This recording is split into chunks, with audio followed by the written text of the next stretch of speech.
Hey guys, my name is Matimio, and today I am playing some more Battlefield Bad Company 2, but I wanted to talk more about Battlefield 3 because more information has been released since Gamescom has been going on. There's been also a lot of Twitter action and just some really cool stuff happening. So I wanted to make this video to kind of inform you on the stuff that I thought was relevant and that you might be interested in. So let's get started. So there was a lot of controversy over 3D spotting in Battlefield 3. A lot of people didn't want to see it at all, and EA and DICE came with a solution that I think a lot of people will be happy with, and that is, and if you're unaware of what 3D spotting is whenever you click your spot button, there's a 3D, or not a 3D, there is a red triangle that goes over your enemy soldier's head, kind of, and you can pretty much see them from a mile away. And a lot of people complained that this really detracts from the game because people will just shoot at the triangle, and even if that person is behind a bush or behind a wall and you can't actually see them, they'll still shoot at them in hopes that they'll get the kill. So what they're doing here instead is that there's still going to be 3D spotting and also 2D spotting, so you're going to see them on your mini-map. But if that person goes behind cover and you no longer have line of sight on them, they are no longer going to actually have that red triangle over their head. They'll still be on your mini-map, so you'll still have a general idea of where they're at, but they will not have the 3D spotting. So that was their solution. I think it's a good one, and I'm kind of interested to see how it's actually going to work with line of sight. But I think it's going to be good. So up next, a lot of people really wanted to have 6-man squads, and DICE is sticking with only 4-man squads for Battlefield 3. There were 6 in Battlefield 2, so that's why a lot of people were wanting to have that implemented. And they also wanted the commo rows, or the command rows, I think that's what it's called, in Battlefield 3 for PC, and they actually did get that request, so there is going to be the commander rows in Battlefield 3, but they are not going to actually have the 6-man squad. So it's only going to be 4-man squads, but they have made a change where I believe you could only actually spawn on your squad leader, and they've reverted it back to actually Battlefield Bad Company 2, where you can actually spawn on anyone on your team. So if your squad leader is dead, you're still going to have that option to actually be up in the front lines again and not have to run all the way back from your spawn point. So I think this is a good change. I would imagine that it would get really frustrating if you had a squad leader that just had no idea what he was doing, and he would just die constantly, and he wouldn't actually play that kind of mobile spawn, sit back a little bit, and be a more passive player. I feel like that would get a little frustrating, so I'm glad to see that they are just reverting back to that. Being able to spawn on anyone. I think that's a good change, and I think most people are going to appreciate it when the game is actually released.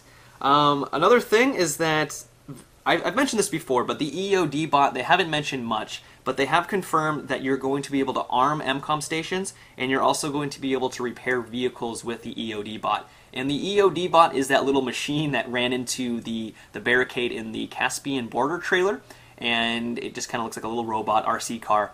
They haven't really said much more about that, but they have said that you're able to arm and also repair vehicles with it, so I think that's cool. There has also been some news about air vehicles, and DICE has reassured players that newer players to the series are going to be able to jump into a helicopter or a jet and feel somewhat comfortable flying it around, but if you really want to master it, there is going to be that skill level and that skill cap where it's really going to reward players who really invest in trying to master the air vehicles. So a newer player is going to be able to fly around in a jet. They may not do very well, and there's really going to be a difference between a new player playing on a jet and one of those players that's played a ridiculous amount of hours trying to master it. So I think that's good. They've also mentioned that they don't want the players that are, they put a lot of time into it to just be completely overpowered, so they are going to make it so that jets can't just be ridiculous, but they're also going to be able and allowed to actually use the physics of the engine to pull off some pretty crazy stunts and do a lot of crazy stuff with it. So I think that's really cool. I'm glad to see that they're really rewarding players for skill, and I'm just interested to see how and what people are going to do with the air vehicles. So speaking of air vehicles, there has been a lot of worry that they are going to be too powerful. Jets are going to fly around and just destroy people on the ground.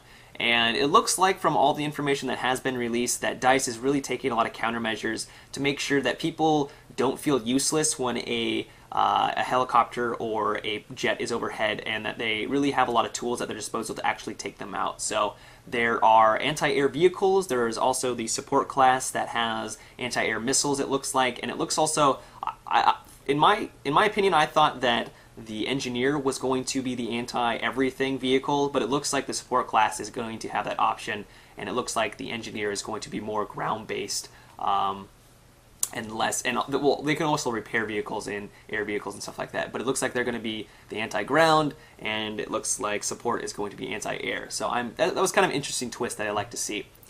So some final stuff, they have mentioned that there's going to be all game modes on every single map, which in my opinion is really good to see, because I remember in Bad Company 2, it was a little annoying to play on a map and knowing that you could only play that one game mode on that one particular map.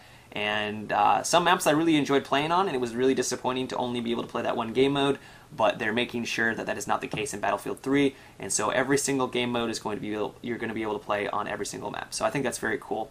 As for snipers, I know a lot of people like the idea of the glint on the scope to make sure that snipers can't just camp in a corner all day and snipe people from across the map and not be revealed.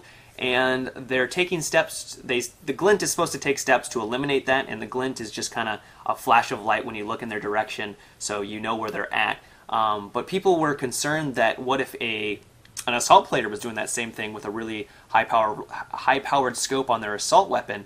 And they've also said, DICE has said that anyone with a particular scope is going to have that glint that shows off. So camping, assault players, support players, recon, anything that is camping that has a particular scope, like that really zooms in, they're going to have that glint. So really they're just trying to make sure that people are not camping, or if they are camping, they're going to be at a disadvantage when someone looks in their direction. So I think that's great news, and I'm glad to see it.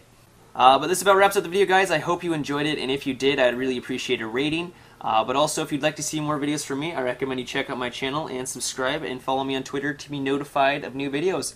But until next time, everyone, have a good one and take it easy.